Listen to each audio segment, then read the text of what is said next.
Mga canine dogs at search and rescue team ang ipinadala ng Philippine Coast Guard para umagapay sa pagtama ng 6.9 magnitude na lindol sa Cebu. Sakay ng BRP Teresa Magbanwa ang ilang doktor at nurse para sumuri sa mga lubhang naapektuhan. Tunghayan ang detalye sa aking report.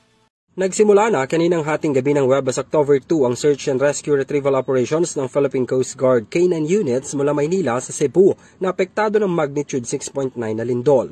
Inuna nila ang isang gumuhong apartel na matatagpuan sa Mansueto Street, Barangay Lourdes, Bogo City. Kasama ang mga kinatawan ng CDRRMO at BFP, ininspeksyon ng mga Coast Guard SAR dogs ang gumuhong gusali na may 4 na palapag. Nakarating na rin sa Bogo City ang 2 portable water desalinator na gagamitin sa pagsusupply ng malinis na inuming tubig para sa mga bumabangong residente matapos sirain ng lindol ang water pipeline ng syudad. Kaya nitong mag-supply ng hanggang 20,000 liter ng malinis na inuming tubig kada araw. Samantala, ligtas ding nakarating sa Bogo ang karagdagang 6 na K9 unit ng Philippine Coast Guard sakay ng C-130 mula Maynila. Layo nilang palawakin ang nagpapatuloy na search and rescue retrieval operations sa lugar.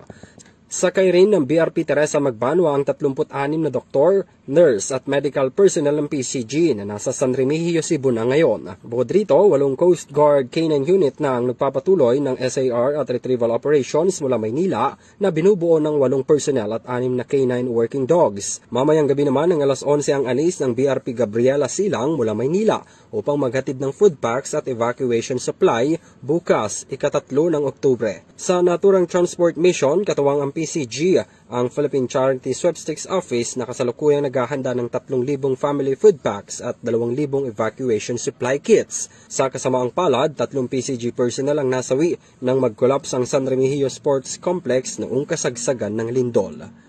Para sa EuroTV News, ako si Henry V. Nicolas, sumasaludo sa bawat Pilipino.